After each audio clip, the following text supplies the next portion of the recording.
Hey everybody, this is Brian with Bear Cards 34, back with the final installment of 1989 Tops and Friends, where we take a deep dive into 1989 Tops as well as Pro Set and Score, where we highlight a little bit about the teams as well as the players behind the cards. So, today we get to start off with the 1989 Lions. And I will mention, I recently surpassed 600 subscribers, and I just wanted to thank everybody who made that possible. I really appreciate it.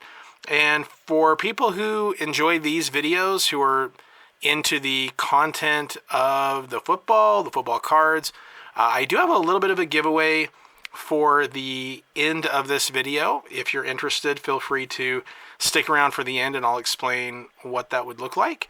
Anyway, here we have the 1989 Lions, who started off the 1989 year very poorly. However, they finished 7-9, including winning 6 of their last 7 games. So in 1988, they were 4-12. Wayne Fontes took over as the interim head coach, and the final 5 games, I believe. So because of that poor 1988 season, they ended up having the 3rd pick of the draft, which ended up becoming a very critical part of their team for a decade. Wayne Fontes had a fairly good start with the Lions. They picked things up at the end of 1989, and in 1991, he won the NFL Coach of the Year. They made 4 playoff appearances in 9 years, and he ended up being let go because they weren't able to win those playoff games. But if you look at the history of the Lions before and since, at least in my lifetime, 4 playoff appearances in 9 years is pretty good. So tip of the hat to Wayne Fontes for that one. So we're going to start off here on the right. You'll see in the middle, actually, the Lions team card. That's Chuck Long. He was one of the rotating Detroit Lion quarterbacks of that time period. On the right here, we have Bob Gagliano. This is his rookie card, and I'm actually a big fan of Bob the Goose Gagliano. He was a Utah State University quarterback before my time, really. However, I knew him in the NFL, so I was really excited that one of the Utah State Aggies was a quarterback in the NFL. BYU had all the guys. They had Steve Young and Jim McMahon and even Ty Detmer, who won a Heisman. So it was nice to have Bob Gagliano on a team out there. So he was actually drafted way back in 1981 by the Kansas City Chiefs in the 12th round. Then after 3 years with Kansas City, he went to the USFL and played for the Denver Gold in 84 and 85. He played another decade after that with 49ers, Oilers, Colts, Lions, Chargers, Falcons. Then he went back to the 49ers in 1994 and finished things off with the Packers. His best season was in 1989, the year these cards came out, where he led the Lions to 5 straight wins to end the season. He ended his career with 3,400 yards and 17 touchdowns. He was very much a backup quarterback, but as a kid, it was exciting for me to be able to get his card because I was a fan of his, and it was nice to see that they would actually make his card that year. Next up, we've got a very talented inside linebacker. This is Chris Spielman. These are his rookie cards for Pro Set, Tops, and Score. He was the 29th pick, which at the time was actually a 2nd round draft pick in 1988. He made the all-rookie team that year after a great 2-time All-American career at Ohio State. In fact, in 1987, he was the Lombardi winner. He was also the first high school athlete to have his picture on a box of Wheaties. That was back in 1983. If you're interested, you can Google that and you'll see the picture. He spent 8 years with Detroit and then his final 2 with Buffalo.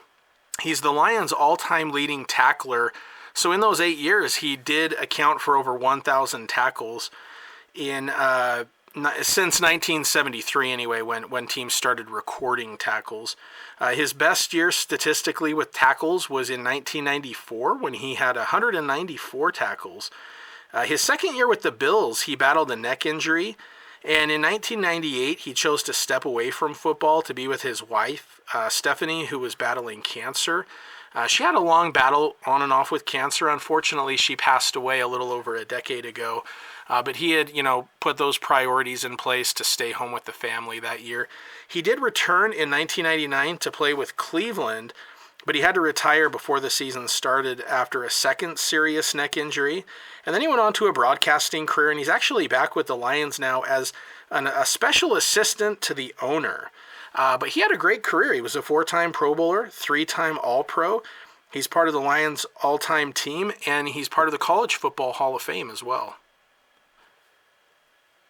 Next up, we've got Benny Blades. These are his rookie cards. After a great career at Miami, where he won the 1987 National Championship and was a 2-time All-American, as well as the 1987 Jim Thorpe Award winner for the top defensive back in the country, he was the 3rd pick overall in the 1988 NFL Draft. He actually made the College Football Hall of Fame back in 2006.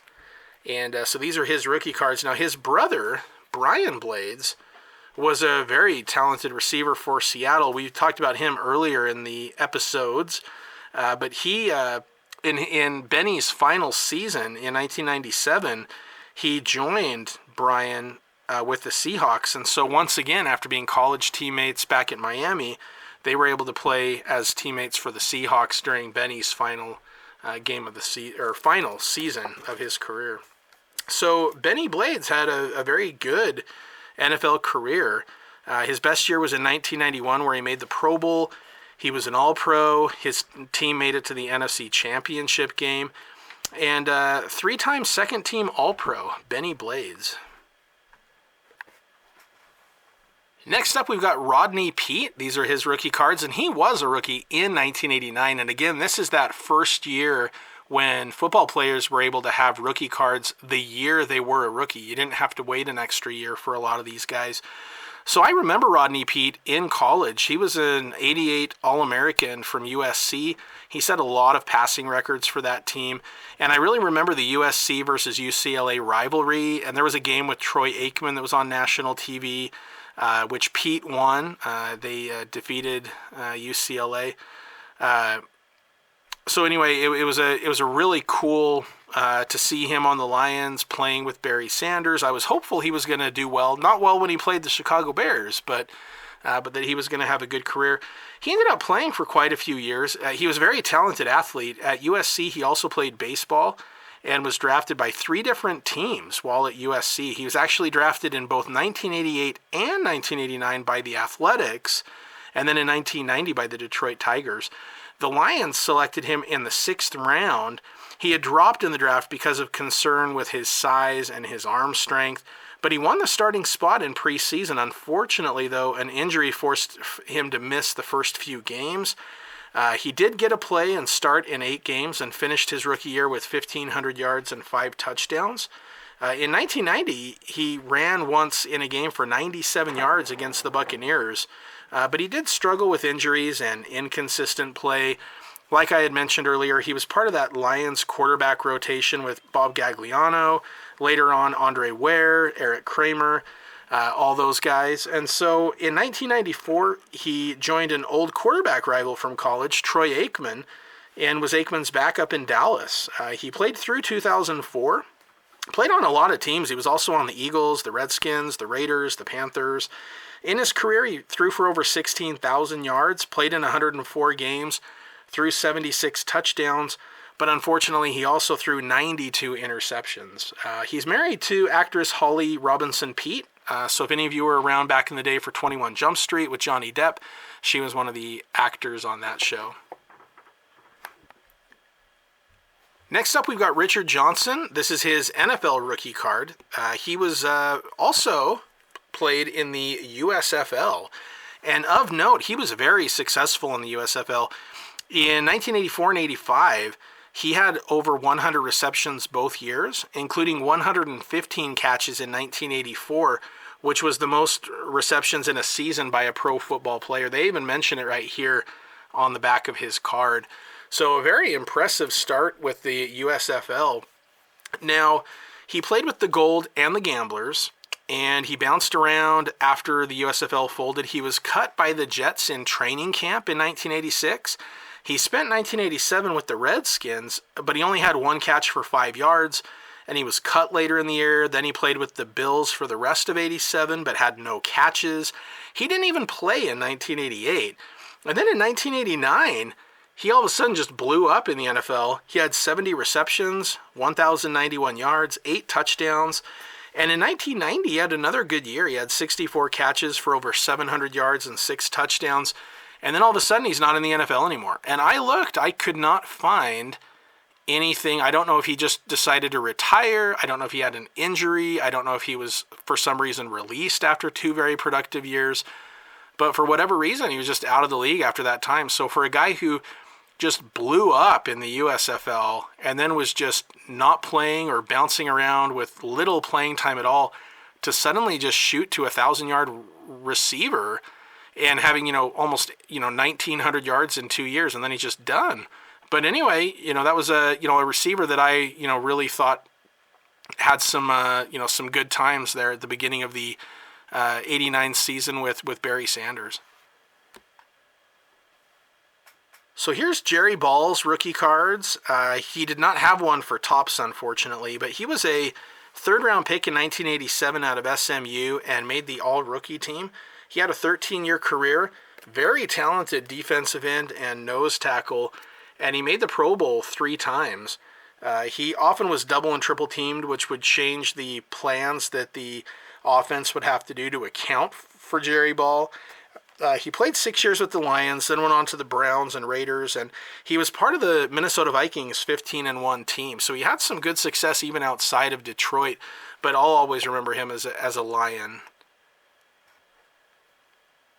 So speaking of Lions that I'll remember, here is my all-time favorite Detroit Lion and my all-time favorite non-Chicago Bear player. In fact, I liked Barry Sanders so much that he was my favorite player in the NFL, Chicago or not, from 1989 all the way until he retired. So he did great his entire 10-year NFL career. He was born in Wichita, Kansas back in 1968 and attended Oklahoma State, where he was teammates with Hall of Famer Thurman Thomas. How's that for a backfield? And anyway, his junior season in 1988 was, I would say, the best running back performance in college football history. He ran for 2,628 yards, 37 touchdowns, and he did all that in 11 games. So think about that, rushing for over 2,600 yards in 11 games. He was absolutely dominant. And he won the Heisman Trophy and was a unanimous All-American. And thankfully, the Green Bay Packers did not select Barry Sanders, and that left him to go number 3 to Detroit. He was a member of the All-Rookie team, had a fantastic season, won NFL's Offensive Rookie of the Year, and then he went on to a 10-year Hall of Fame career. 4 times he led the NFL in rushing, and it could have been 5. He took himself out of the game with a game that was over. It was meaningless, and he wanted to let his backups get some playing time. I believe, if I remember right, I think his coach even told him, hey, you only need like 10 yards and you'll be ahead of Okoye for the record, the rushing title for the year. And he just said, no, that's okay. I don't care about the stats. So anyway, again, this is a great player who he was no nonsense, but man, he was fun. He could make a negative 5-yard run more exciting than someone with a 10-yard gain. And he very much, he would score his touchdowns, do his business, throw the ball to the ref like it was nothing, and then he'd break another one for however many yards. So anyway, he, like I said, 4-time NFL rushing leader. His best year was 1997. He was the 3rd player in NFL history to rush for over 2,000 yards in a season. He was the NFL's MVP that year, and he averaged 6.1 yards per carry for the entire year. That's super impressive. After 1998, he shockingly, at least shocking to me, retired from football. He was only 31 years old, and he had just rushed for over 1,400 yards, and he only needed another 1,400-yard year to surpass Walter Payton as the all-time leading rusher in NFL history. And I mean, I would say all evidence points to him absolutely passing that record based on everything we had seen up to that point. However, he retired. So he retired with 15,269 yards, which currently ranks 4th all-time. He had 99 touchdowns. In 10 seasons, he made 10 Pro Bowls and was a 10-time All-Pro. That is just perfect. Awesome. He's part of the 100th anniversary all-time team. His number 20 is retired. I really like the back of this picture right here. Just a very young Barry Sanders with Wayne Fontes. showing his jersey, just, a sign of a bright future to come. And anyway, I was able to meet him as a kid after the 1989 season. He had won the Offensive Rookie of the Year, and I believe this would have been the summer of 1990. And I remember, I don't know if ProSet had anything to do with it or not, but I know there was hype about the upcoming Offensive Rookie of the Year card with Barry Sanders from ProSet, and that was kind of a big deal. So I'll show the card right here. This thing was kind of getting shown around quite a bit. So I was able to meet him, shake his hand, tell him I thought he was awesome. He signed an autograph for me. He came to Salt Lake for a giant card show, and it was a lot of fun to be able to see him. So I don't want to mess up the focus of this video, so I'll probably show that at the end of the video, but just wanted to kind of make note of that. So you can stick around and see that at the end if you would like. Next up, we've got the 1989 Green Bay Packers, who went 10-6 in '89, but still missed the playoffs. Woohoo! So anyway, 1989 they had an NFL record for the most 1-point victories in a season, which was 4. The head coach there on the left, the late Lindy Infante, who was the 1989 Coach of the Year. And over on the right for score, we had the subset Phil Epps, who was just a world-class sprinter as a speed burner. And then sack master Tim Harris for Predator as well. Next up, we've got Don Majkowski, rookie, the Magic Man. He was drafted in '87 by Green Bay out of Virginia with the 225th pick. And he started as number 5, but he switched to number 7 the next year because number 5 was Paul Hornung's number, and there was talk of unofficially retiring that number. He had a very mediocre 1988 year. He threw for over 2,000 yards and had 9 touchdowns, but also 11 interceptions. But 1989 was his breakout year.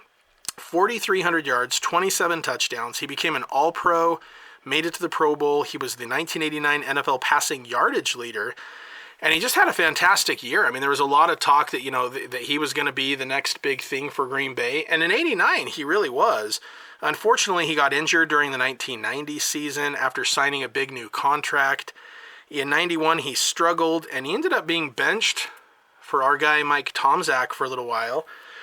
He became a starter again in '92, but on September 20th versus the Bengals, he was injured. He had an ankle injury, and his backup, a young guy by the name of Brett Favre, came in, and the rest is Packers history.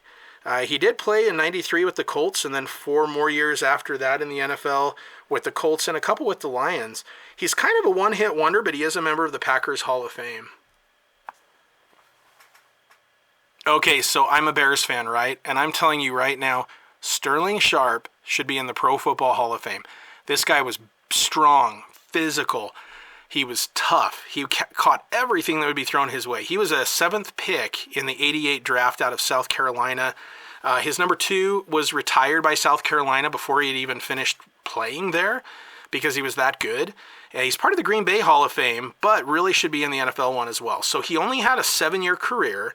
I kind of compare him to Gale Sayers and Terrell Owens in that way, where they were just fantastic, one of the best at their position, but injuries kind of cut things short.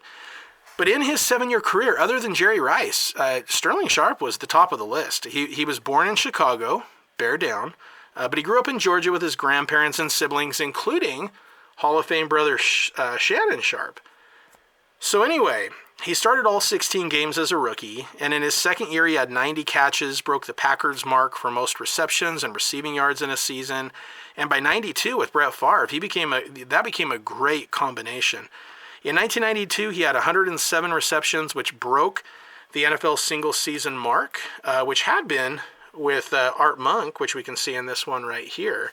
And Sterling broke that record at the time. He also became one of only 7 wide receivers in history to win the Triple Crown, where you lead the NFL in receiving yards, receptions, and touchdowns. Cooper Kupp just did that, actually. So not very many people have actually done that before. But in '93, he broke his own record with 112 receptions. He became the first player with consecutive 100-yard catch seasons.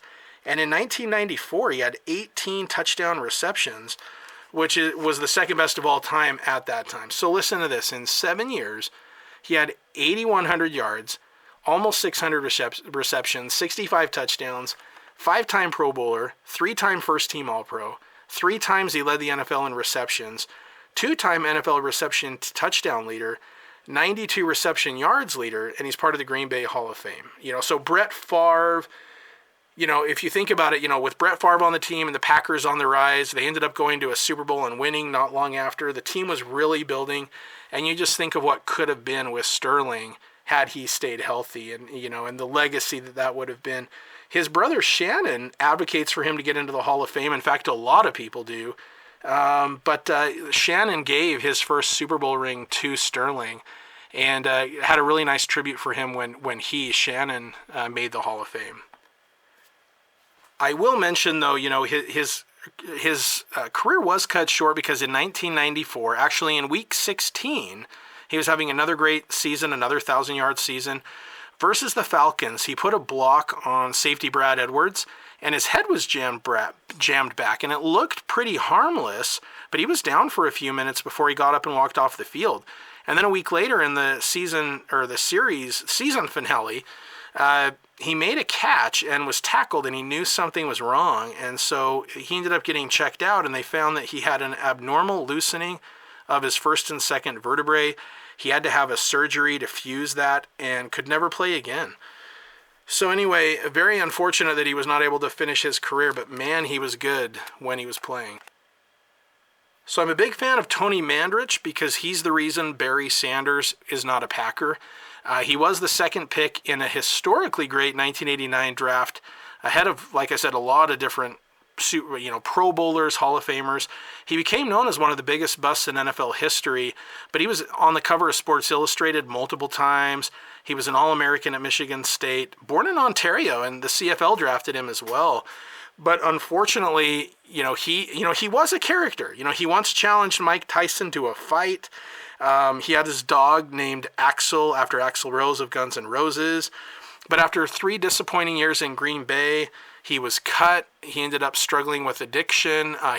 My understanding is he's cleaned his life up quite a bit, and he played with the Colts for a little bit with a comeback. But he did admit to steroid use and substance abuse, and unfortunately just didn't have the career that everybody just assumed he was going to have. So after a 1-15 year in 1989 with the, I should start with this. In 88, they went 3-13. And Jerry Jones, the new owner, had cleaned house. He got rid of Tom Landry, the legend, brought in Jimmy Johnson. And Johnson, they went 1-15. They had a really terrible first year. There were a lot of changes, though. For starters, they had lost Tony Dorsett the year before to to Denver.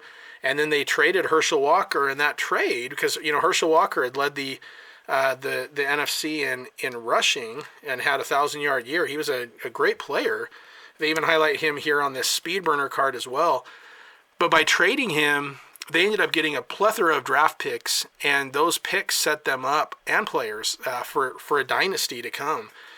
So in addition, we have the Jimmy Johnson, I guess you would call that his rookie card, and he had quite the coaching career with the Cowboys. Now, Too Tall Jones is not in the Hall of Fame, but I just was a huge fan of his, and so was happy to include his card there too. Next up, we've got Michael Irvin. These are his rookie cards, also known as the Playmaker. He was a key part of that Dallas dynasty. He started off with an 87 national championship win with Miami and was an All-American receiver in 87. So Dallas, they picked him with the 11th pick of the first round in 88, where he reunited, not that long after. A year later, Jimmy Johnson, his coach from Miami, would be there as well. He had a couple injuries early on, and he also avoided a potential trade. I think I mentioned this earlier in a video, but they were shopping around the idea of trading Michael Irvin to the Raiders so he could be there as a playmaker with Tim Brown, which would have been scary too. And Al Davis actually talked them out of it by saying, who are you going to throw the ball to if you don't have Michael Irvin? And that led them to go down the route with Herschel Walker instead. So by 1991, Irvin was at his peak performance. He caught 93 passes for 1,500 yards, 8 touchdowns. His 1,500 yards led the NFL, and that was the first of 5 straight Pro Bowls for him. He did have a few off-field incidents over his playing career, but he did have great success on the field. Seems to be doing well with the NFL Network now, and during his career, he was a 3-time Super Bowl champ, 5-time Pro Bowler, part of the 90s All-Decade Team, Dallas Ring of Honor, and obviously in the Pro Football Hall of Fame as well. So he is just a great receiver, and this is him early on in his career. I want to give Nate Newton a shout out. He was known as the Kitchen because he was even bigger than the Fridge. One of the best offensive linemen of the 90s. He was undrafted in that great 1983 class out of Florida A&M. Tried out with Washington, but was cut after, and then he had a serious car injury like the same night that Washington cut him. But anyway, once he got healthy, he caught on with the USFL, played 2 years with the Tampa Bay Bandits, and then went on to the Cowboys, where he became a 6-time Pro Bowler, 2-time All-Pro, 3-time Super Bowl champ, so a great lineman there. Next up, we have definitely one of the best quarterbacks of the 90s, Troy Aikman. He didn't have the greatest statistical career, but he was a winner, a great leader. He made big plays when it counted, and he was a very talented quarterback. The number 1 pick in 1989 out of UCLA. Now we see him teamed with Joe Buck as a color commentator. I think they're going to be doing the Monday night broadcast now. But he started off as an 88 All-American. His number 8 is retired by UCLA. And anyway, he went on to have a great career in the NFL. He was the 1997 Man of the Year, made 6 Pro Bowls. He won 3 Super Bowls and was the MVP of Super Bowl 27.